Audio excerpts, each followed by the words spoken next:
안녕하세요.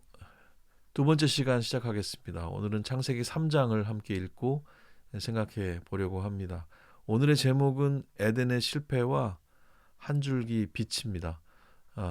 꽤나 대조적인 의미의 조합이죠. 어떻게 실패했으며 또 어떤 희망이 남아 있는지 함께 살펴볼 수 있는 시간이 될 것 같습니다. 시작하면서 제가 질문을 몇 가지 드려보고 싶어요. 여러분 이 사진 한번 보시죠. 이게 뭘까요? 예, 이거 무화과 나무 잎이거든요. 오늘 우리가 읽을 본문에 이 무화과 나무 잎이 나오는데 용도가 부끄러움 가리개로 쓰입니다. 여러분 혹시 지금 메모지 있으세요? 메모지나 휴대폰 뭐 메모장도 괜찮습니다. 잠깐 눈을 감으시고 한번 이런 질문 한번 어, 들어보시고 답을 해보시면 어떨까 싶어요. 나는 지금 무엇으로 나를 가리고 있는가? 이런 질문입니다. 성경 속의 아담과 하와는 죄를 짓고 나서 수치심을 느끼자마자 무화과 나무 잎을 엮어서 자신들을 가렸거든요. 오늘날 우리들에게도 각자의 무화과 나무 잎이 있을 것 같아요.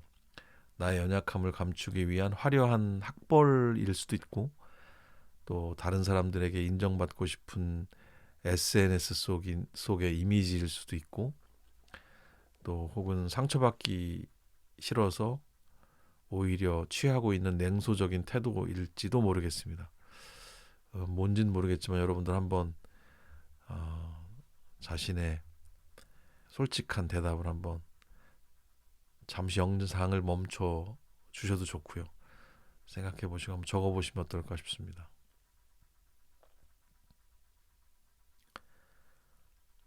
네, 한번 적어 보셨나요? 인간이 만든 잎사귀. 그러나 금방 시들어 버립니다. 그런 것들이 우리의 수치를 영구히 가릴 수가 없습니다.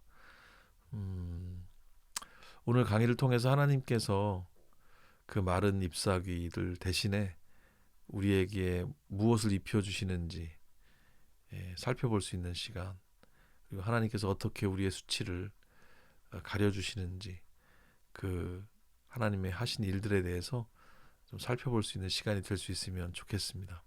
우리 하나 더 질문해보고 싶은데 OX 퀴즈, XO 퀴즈입니다.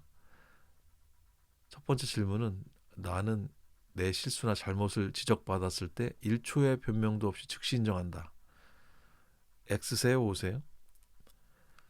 두 번째 질문입니다. 나는 누군가와 갈등이 생기면 상대방의 잘못을 찾기보다 나의 부족함을 먼저 돌아본다. X세요, O세요? 둘 다 O가 나오신 분 계신가요? 한번 손 들어 보시겠어요? 거의 없으시네요. 사실 우리는 모두 본능적으로 뱀에게 화살을 돌리거나 아내에게 책임을 전가했던 아담과 하와의 본성을 그대로 가지고 있습니다. 오늘 우리가 함께 살펴볼 창세기 3장은 그런 의미에서 단순히 옛날 얘기가 아닙니다. 바로 지금도 남 탓을 하면서 숨어 있는 우리 자신들의 이야기인 것이고, 그런 우리를 포기하지 않고 우리를 찾아오시는 하나님의 추격전이다, 이렇게 말할 수도 있습니다.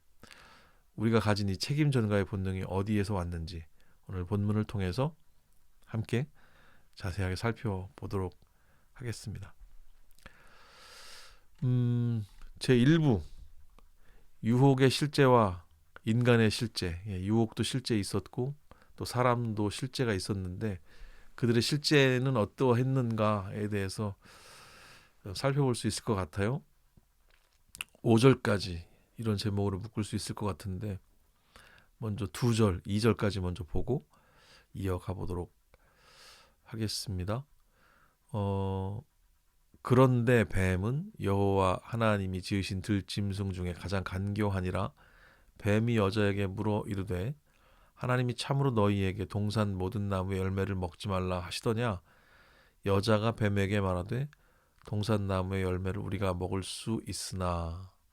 여기까지 뭐 이어지는 내용이지만 좀 잘라서 살피겠습니다. 여기 그런데라고 시작을 해요. 이 접속사는 앞에 있는 창조의 조화하고 대조되는 새로운 분위기를 설명하려고 하는 듯합니다. 그렇죠? 그러니까 뭔가 이제 위기가 다가오고 있구나라는 느낌을 받게 돼요. 그런데라고 하는 게 그래서 그러므로 이런 게 아니니까요. 그죠? 뭔가 역접이랄까? 어, 새로운 좀 좋지 않은 상황들이 발생할 그런 뉘앙스를 줍니다. 아니나 다를까 여기 이제 뱀이 등장을 합니다. 하나님이 지으신 피조물 중에 하나로 설정이 되거든요. 뱀은 혼돈의 세력이라고 우선 말할 수 있습니다. 어, 이 뱀이 하는 이야기를 들으면 우리가 금방 알아차릴 수가 있죠. 창조의 질서를 역행하는, 그걸 깨뜨리려고 하는 그런 의도를 가지고 있다라고 볼 수가 있고요. 파괴자, 파괴 세력이라고 볼 수도 있겠습니다.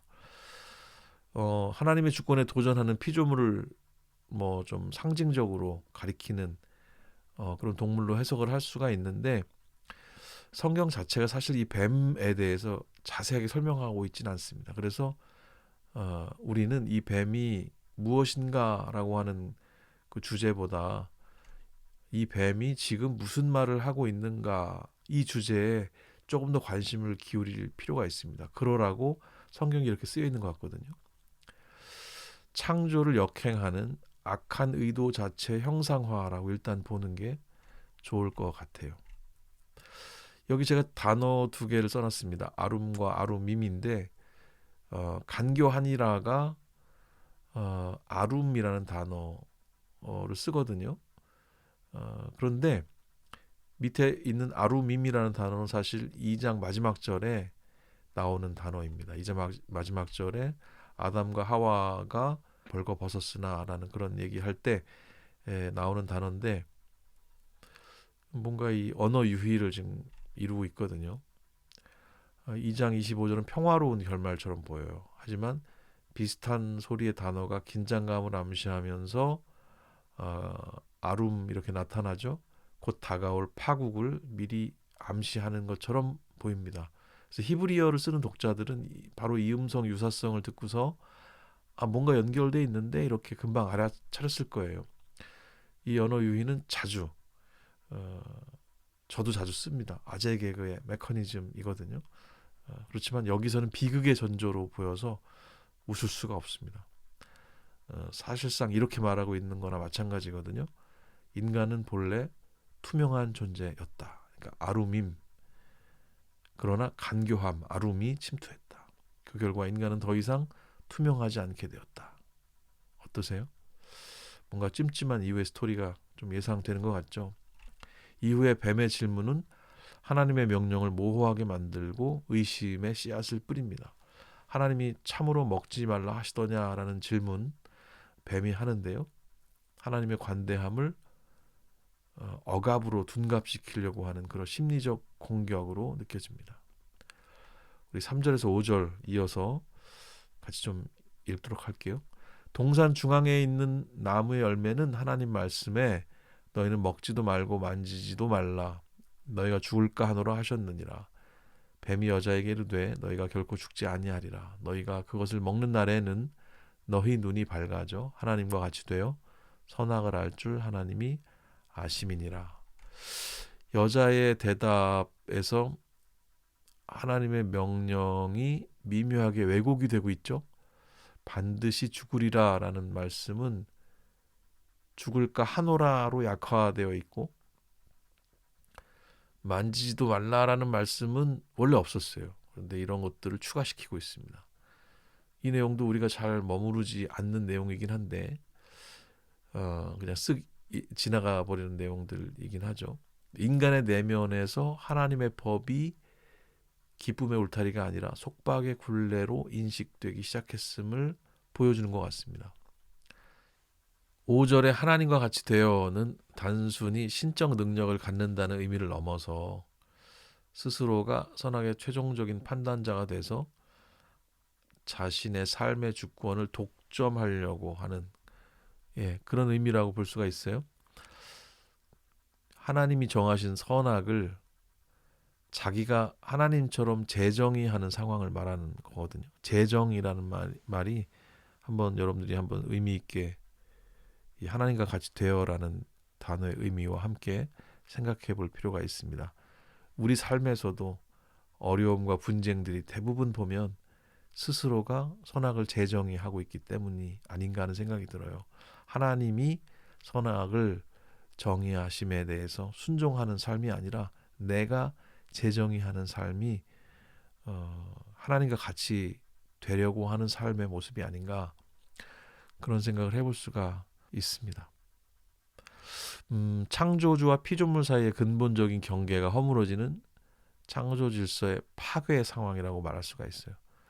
뱀으로 대표되는 창조의 역행 세력은 하나님을 묘사하면서 마치 인간의 자유를 제한하고 시기하는 분으로 묘사하면서 신뢰에 기반한 창조적 관계를 단절시키고 인간을 공포와 결핍의 노예로 전락시키려고 하는 것 같습니다.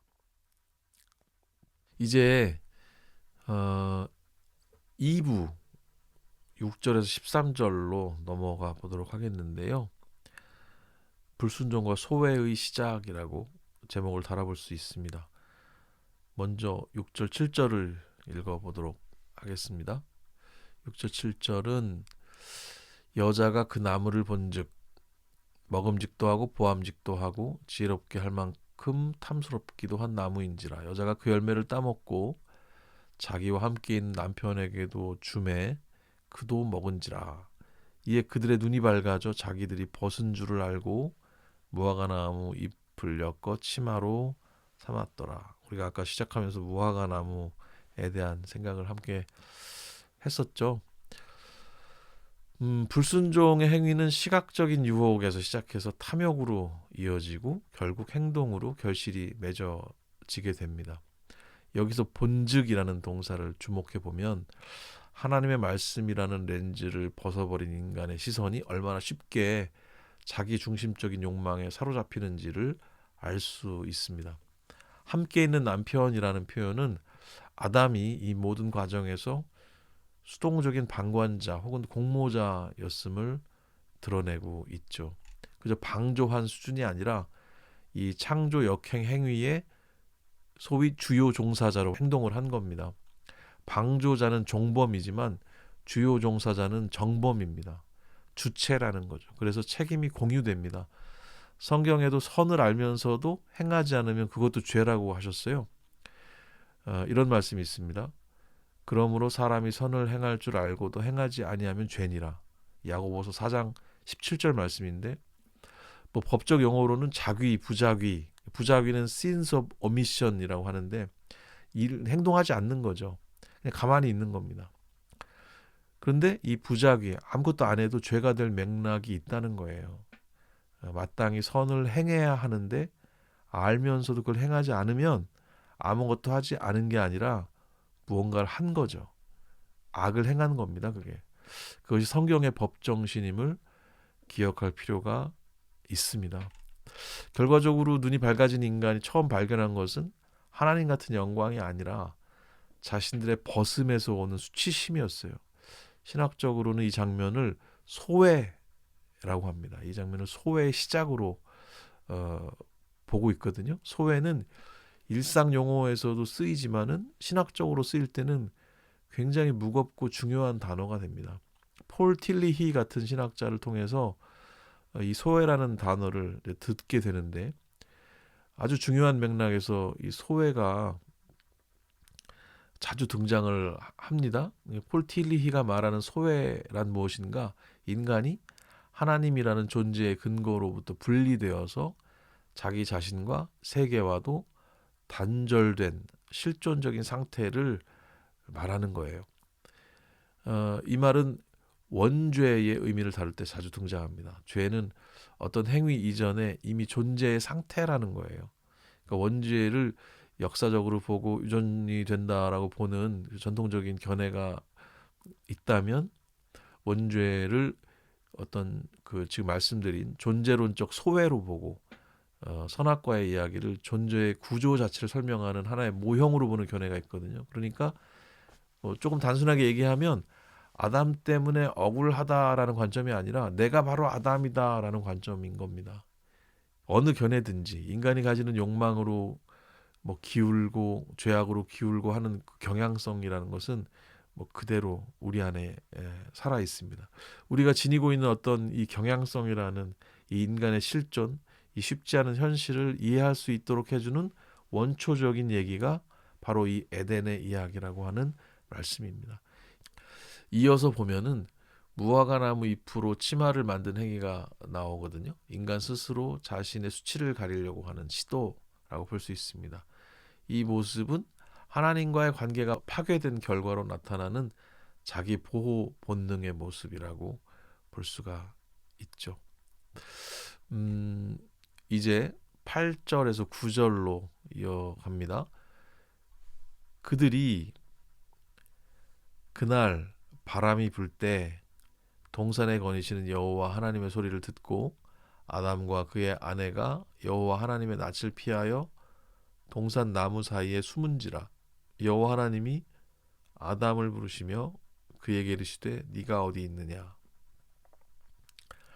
하나님의 나타나심은 더 이상 기쁨이 아니라 두려움의 대상이 됩니다. 바람이 불 때 거니시는 하나님의 모습은 평온한 산책이 아니라 범죄한 피조물을 찾아오시는 심판주의 위험이 내포된 장면이기도 하고, 또 하나님이 먼저 인간을 찾아오시는 선행적 은혜의 모습으로도 읽을 수 있는 그런 장면입니다. 심판과 축복은 완전히 반대말 같지만 사실은 한 존재 안에 벌어지는 구원의 작용이라고도 볼 수 있을 것 같아요. 또 내가 잘못된 것이 있으면 고쳐야죠. 그것이 심판의 의미고, 그리고 나서 회복이 되는 복을 누리는 것이죠. 그것을 축복이라고 우리가 부를 수 있다면, 문제를 가진 상태의 사람에게 심판이라고 하는 것은 어떤 면에서는 축복이라고도 말할 수 있는 겁니다. 하나님의 나타나심은 그래서 두려움이지만 그분께 자신을 맡기고 돌이켜 회복할 시간을 기대하는 것이 인간의 마땅한 모습이어야 하지 않을까 하는 생각이 듭니다. 네가 어디 있느냐라는 하나님의 부름은 공간적인 위치를 묻는 게 아니고 존재론적이고 관계적인 위치를 묻는 질문이라고 볼 수 있어요. 이 질문을 인간이 마땅히 서 있어야 할 자리, 그러니까 창조주 앞에서의 피조물이라는 본연의 위치를 잃어버린 것에 대한 하나님의 탄식으로 해석합니다. 인간은 하나님을 피해서 숨었지만 하나님은 먼저 다가오셔서 질문을 던지심으로써 스스로를 돌아볼 기회를 제공하고 계시죠. 심판과 축복이 얽혀있는 상황으로 볼 수가 있겠죠. 10절과 11절 이제 함께 읽어보도록 하겠습니다. 이르되 내가 동산에서 하나님의 소리를 듣고 내가 벗었으므로 두려워하여 숨었나이다. 이르시되 누가 너의 벗었음을 네게 알렸느냐? 내가 네게 먹지 말라 명한 그 나무 열매를 네가 먹었느냐? 아담의 대답은 죄 자체에 대한 성찰보다는 어떠세요? 죄의 결과로 나타난 두려움과 수치에 집중되어 있죠. 아담은 자기가 저지른 행동보다는 결과적으로 겪게 된 불편한 감정에 더 민감하게 반응하고 있습니다. 우리들의 모습일 수 있습니다.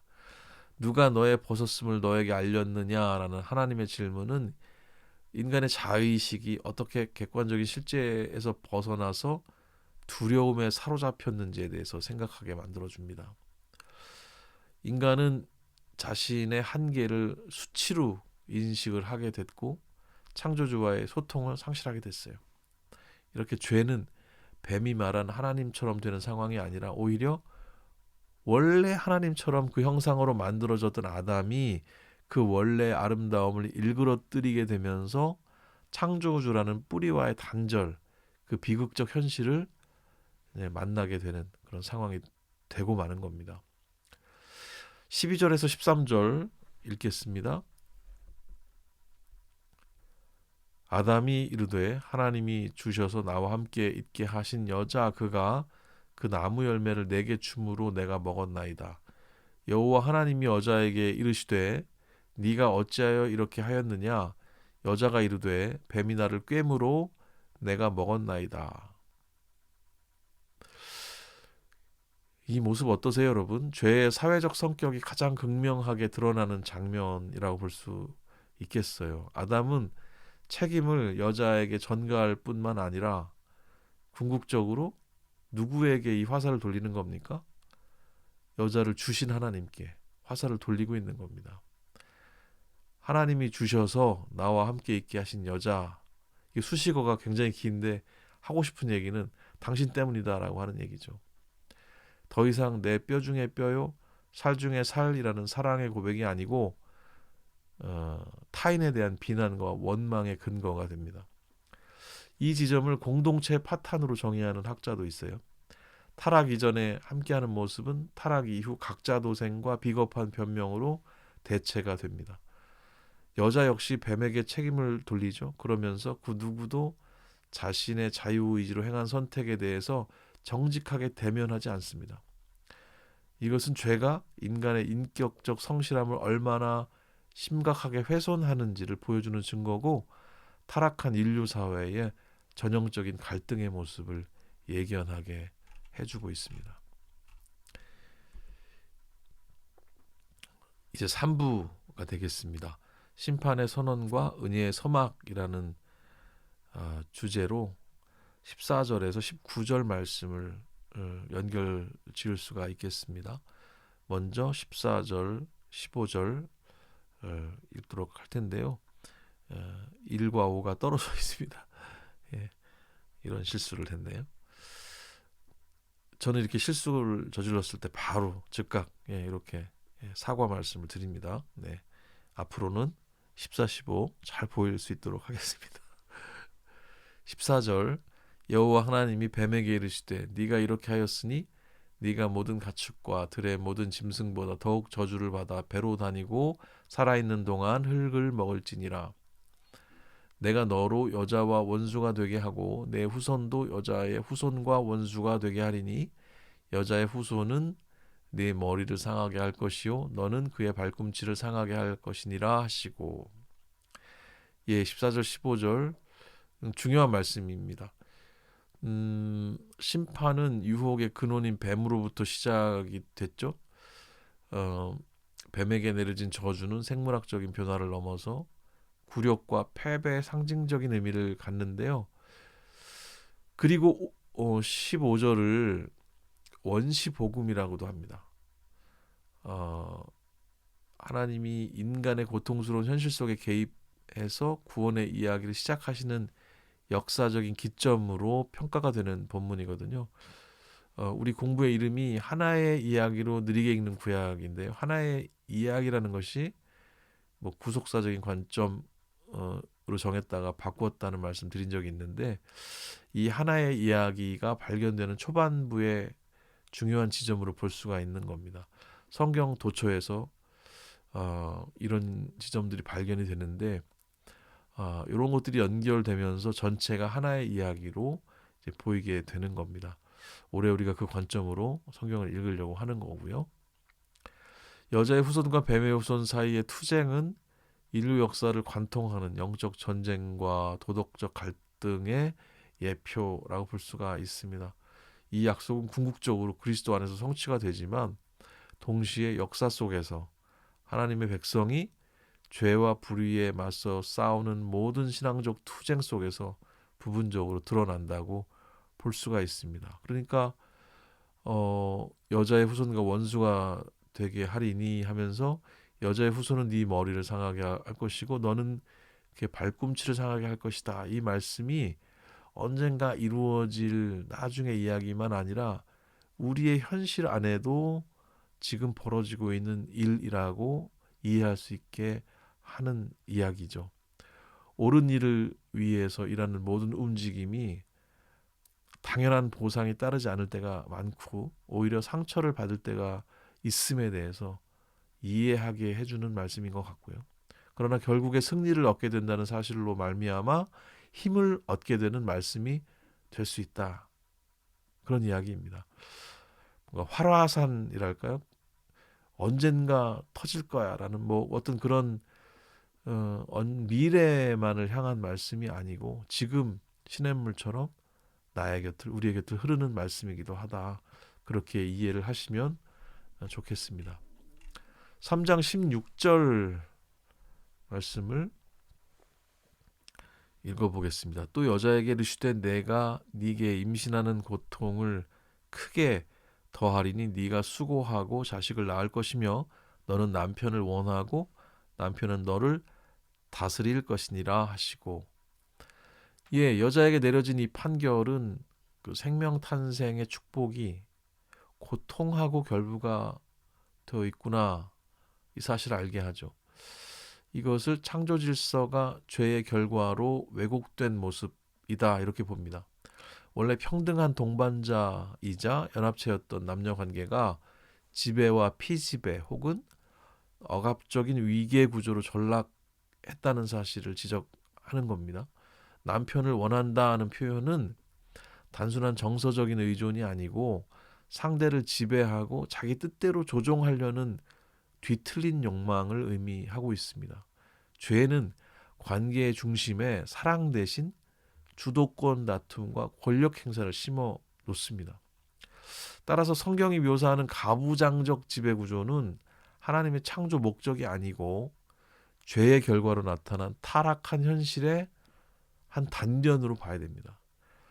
타락으로 인해서 생명과 사랑의 영역이 고통과 지배의 긴장 속으로 왜곡될 것을 묘사하는 그런 슬프고도 아픈 선언이라고 볼 수가 있겠습니다. 17절에서 19절로 갑니다. 아담에게 이르시되 네가 네 아내의 말을 듣고 내가 네게 먹지 말라 한 나무 열매를 먹었은즉 땅은 너로 말미암아 저주를 받고 너는 네 평생에 수고하여야 그 소산을 먹으리라. 땅이 네게 가시덤불과 엉겅퀴를 낼 것이라. 네가 먹을 것은 밭의 채소인즉 네가 흙으로 돌아갈 때까지 얼굴에 땀을 흘려야 먹을 것을 먹으리니 내가 그것에서 취함을 입었음이라. 너는 흙이니 흙으로 돌아갈 것이니라 하시니라. 아담에 대한 심판은 노동의 성격 변화를 동반하고 있습니다. 노동 자체는 원래 창조의 축복이었거든요. 원래 쫓겨나기 전에, 죄를 짓기 전에도 노동이라는 게 있었습니다. 2장 15절 보면 경작하며 지키게 하셨다, 이런 말씀 기억나시죠? 히브리어로는 아바드와 샤마 함께 공부를 했었습니다. 그런데 이제는 저항하는 자연과 싸우면서 땀을 흘려야만 겨우 생존할 수 있는 고역이 되었다는 겁니다. 자연 환경의 황폐화와 인간의 죄가 밀접하게 연결되어 있습니다. 피조물 전체가 인간의 타락으로 인해서 고통받고 있음을 알려주고 있는 본문인 거예요. 너는 흙이니 흙으로 돌아갈 것이니라. 이 선언은 피조물의 근원적인 한계를 일깨워 줍니다. 이 구절은 인간의 교만, 그러니까 스스로 하나님이 되려고 했던 근거 없는 특권의식에 대한 가장 강력한 심판이라고 말할 수가 있습니다. 스스로 하나님이 되려는 모습은 사실상 평생 우리의 삶을 따라다니죠. 그래서 자연을 묵상하면서 겸손을 배워야 할 이유가 되기도 합니다. 인간은 자신의 근원이 땅이라는 사실을 망각하게 될 때 땅이 아다마라는 단어를 쓰거든요. 우리가 그걸 까먹으면 파괴적인 존재가 될 수밖에 없습니다. 하지만 내가 흙이다, 자신이 흙임을 인정할 때 비로소 겸손한 사람으로서의 자리를 회복할 수가 있음을 꼭 기억하시기를 바랍니다. 이제 4부로 넘어가겠습니다. 20절에서 24절까지 생명의 이름과 가죽옷의 은혜라고 정해봤습니다. 20절, 21절, 먼저 20절 말씀을 좀 읽어보겠는데요. 우리가 함께 생각해봤던 내용과 관련됩니다. 아담이 그의 아내의 이름을 하와라 불렀으니 그는 모든 산자의 어머니가 됨이더라. 여호와 하나님이 아담과 그의 아내를 위하여 가죽옷을 지어 입히시니라. 무화과 나무 잎이 이제 가죽옷으로 바뀌었습니다. 죽음의 선언 직후에 아담이 아내의 이름을 하와라고 지었는데 그 뜻은 생명이라는 의미를 가집니다. 절망적인 상황 속에서 피어난 역설적인 믿음의 고백이라고 할 수 있습니다. 이 내용은 심판의 엄중함 가운데서도 생명을 보존하시려는 하나님의 계획을 향한 인간의 반응이라고 할 수가 있습니다. 하나님은 인간이 만든 무화과 나무 잎 대신에 가죽옷을 지어 입히시죠. 그러면서 사람들의 수치를 근본적으로 가려주세요. 가죽옷을 만들기 위해서는 뭐가 필요합니까? 짐승의 희생이 꼭 필요합니다. 이는 죄인이 죽어야 할 자리에 무고한 생명이 대신 피를 흘렸음을 암시하고 있어요. 어떻습니까? 장차 오실 예수 그리스도의 완전한 속죄 사역을 예표하고 있다. 이렇게 볼 수 있는 내용입니다. 그리고 가죽옷은 에덴 밖에 척박한 환경에서 인간을 보호하시려는 하나님의 지속적인 자비와 돌봄을 상징합니다. 그리고 이것은 또한 그래서 우리가 사회 속에서 서로의 허물을 덮어주고 보호해야 될 윤리적인 근거가 되기도 해요. 하나님의 행동을 모델로 삼은 실천적인 확장이라고 볼 수가 있는 겁니다. 이 부분도 꼭 짚고 넘어갔으면 좋겠습니다. 22절에서 24절까지 내용을 읽겠습니다. 여호와 하나님 이르시되 보라 이 사람이 선악을 아는 일에 우리 중 하나같이 되었으니 그가 그의 손을 들어 생명나무 열매도 따먹고 영생할까 하노라 하시고 여호와 하나님이 에덴 동산에서 그를 내보내어 그의 근원이 된 땅을 갈게 하시니라. 이같이 하나님이 그 사람을 쫓아내시고 에덴 동산 동쪽에 그룹들과 두루 도는 불칼을 두어 생명나무의 길을 지키게 하시니라. 예, 에덴에서의 추방은 표면적으로는 징벌이지만 신학적으로는 하나님의 배려이자 구원 계획의 일부라고 볼 수가 있습니다. 제가 얼마 전에 그 설교 말씀 드린 적이 있었어요. 그때도 이 추방에 대해서 추방이라고 보기보다는 격리, 사랑하는 자를 위한 격리로 보는 게 더 맞는 것 같다라는 말씀 드린 적이 있습니다. 왜냐하면 그 죄에 오염된 상태로 영생하는 것은 구원이 아닌 거죠. 오히려 영원한 형벌의 지속일 수가 있는 거겠죠. 그래서 그렇게 이제 말씀을 드린 거고요. 생명나무의 길을 막으신 것은 인간이 죄의 문제를 해결하지 않은 채 거룩한 생명에 접근하는 것이 그에게 복이 되지 않기 때문입니다. 그것을 방지하시기 위해서 하나님이 행하신 일에 대해서 지금은 굉장히 슬프고 아프겠지만 하나님 마음을 헤아려 알아야 되겠죠. 인간은 이제 자신의 힘으로는 낙원에 복귀할 수 없는 나그네가 됐죠. 그러나 이 닫힌 문은 훗날 그리스도의 십자가를 통해 휘장이 찢어지듯이 다시 열리게 될 소망의 관문이 됩니다. 아담과 하와는 이제 자신의 근원이 된 땅을 갈면서 고통스러운 노동과 삶의 현장에서 하나님의 부재를 경험하는 동시에 그분을 향한 갈망을 키워가는 그런 역사적인 여정을 시작을 하게 되죠. 예, 이렇게 3장의 말씀을 함께 읽어봤는데요. 우리 생각하고 또 정리해보면 좋을 것 같은데요. 창세기 3장은 인류가 처한 실존적 비극, 실존적이란 말이 어렵게도 들리는데 뭐 그렇게 어려운 말은 아닌 것 같습니다. 그냥 현재의 나, 현재의 우리의 모습 이렇게 이해하면 될 것 같거든요. 이 실존적 비극의 원인을 규명하는 동시에 그 비극을 대하시는 하나님의 창조적인 구원의 방식을 보여준다. 이렇게 볼 수가 있겠어요. 죄의 사회적 성격과 특권의식의 붕괴, 첫 번째로 정리해 볼 수 있는 내용인 것 같습니다. 죄에 대한 건데요. 단순히 개인의 내면적인 실수가 아니고 타인에 대한 지배욕망, 또 책임 전가라는 사회적인 파탄을 가져오게 됨을 알게 됐고요. 뱀이 던진 이 하나님처럼 되리라 라고 하는 유혹이 오늘날에도 타인 위에 군림하려고 하는 특권의식으로 변주가 되고 있다. 이렇게 표현할 수가 있을 것 같아요. 여전하다는 거죠. 상황화가 되어 있을 뿐 그 본질이 바뀌지 않았다. 그런 면에서 당시의 아담과 나라는 사람이 동시대 같이 존재하는 것 같은 그런 느낌도 우리가 가질 수가 있는 겁니다. 복음은 이러한 사적인 욕망을 깨뜨리고 무너진 공동체적인 관계와 공공성을 회복하는 하나님의 통치를 말하고 있고, 또 그런 것들을 우리가 함께 지향해야 함을 생각해 볼 수가 있습니다. 복음은 이러한 사적인 욕망들을 다 깨뜨리고 공동체적 관계를 다시 세우고 무너진 그런 공공성이랄까요? 신앙 안의 공공성들을 회복하는 그런 하나님의 통치, 하나님 나라의 법을 향해야 할 것이다 라는 생각을 해보게 됩니다. 두 번째는 창조 질서의 파괴와 역사적인 소외라고 정리해 볼 수 있겠는데요.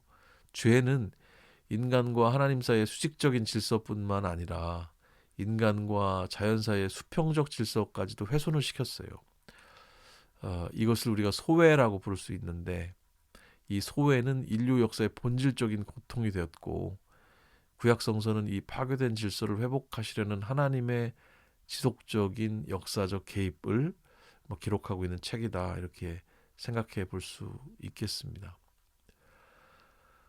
우리가 소외된 존재라는 것들에 대해서 여러분 어떻게 생각하시는지 한번 자신의 삶의 실존, 현실, 자신의 생각을 좀 한번 살펴보실 수 있어도 좋을 것 같아요. 세 번째, 심판의 엄중함 속에 감추어진 은혜의 옷. 하나님의 심판은 결코 인간을 파멸시키기 위한 목적이 아니죠. 가죽옷을 지어 입히시고 생명나무를 감추신 조치는 인간이 죄의 결과에 영원히 갇히지 않도록 하시는 구속적인 배려라고 볼 수가 있습니다. 뱀의 머리를 상하게 할 여자의 후손에 대한 약속이 3장 15절에 나오는데, 에덴을 떠나는 인류의 등 뒤로 한 줄기의 하나님의 사랑의 빛이 이렇게 비치는 느낌을 받습니다. 그래서 이번 세 번째 시간 큰 주제가 그렇게 정해지기도 했던 겁니다. 앞서 강의에 대해서 생각과 정리를 한번 해봤는데요. 이제 한 번 더 구체적으로 우리 삶의 자리에서 어떻게 적용할 수 있을지 다시 한번 살펴보면 좋겠다는 생각이 들어요. 내 위치의 확인을 한번 해보면 어떨까 하는 생각이 듭니다. 하나님께서 오늘 당신에게 네가 어디 있느냐라고 물으신다면 당신은 어떤 삶의 자리, 어떤 관계 혹은 어떤 사명 혹은 어떤 영적 상태에서 대답하시겠습니까? 혹시 아담처럼 자신의 잘못을 숨기기 위해 숨어 있는 그 나무 사이는 무엇인가요? 이런 질문 우리에게 의미가 있을 것 같고요. 특권 의식과 책임 전가에 대해서 조금 더 구체적으로 생각해 보면 좋겠습니다. 일상 속에서 타인에게 책임을 전가하거나 하나님처럼 모든 것을 판단하려고 하는 그런 특권 의식에 사로잡혀 있지는 않습니까? 무너진 관계를 회복하기 위해서 내가 먼저 인정하고 감당해야 될 가죽옷의 책임은 무엇인지 한번 구체적으로 생각해 보시면 좋겠어요. 우리 공부 중에 이 가죽옷이라고 하는 것이 하나님께서 사람에게 입혀주신 것이지만, 하나님의 그 사랑의 모습을 본받아서 우리가 서로가 서로에게 가죽옷을 입혀주는 그런 삶의 태도를 가져야 한다는 얘기를 드렸었는데, 그렇다면 그것은 무엇일지 생각해 보자는 그런 얘기가 되겠죠. 그리고 심판 속의 은혜에 대해서 구체적으로 한번 생각해 보면 좋겠습니다. 삶의 고난, 노동이라든지 또 삶 속에서 경험하게 되는 여러 고통들이 다가올 때 그것을 단순히 형벌로만 여기지 않고 그 속에서 나를 지키시고 가죽옷을 입히시는 하나님의 은혜를 발견한 경험이 있다면 같이 한번 생각해 보고 또 주변과 함께 나누어 보셔도 참 좋겠다는 생각이 듭니다. 이렇게 에덴의 실패와 한 줄기 빛이란 제목으로 말씀을 읽어 보았습니다. 모두 수고 많으셨고요. 내일 다시 뵙겠습니다.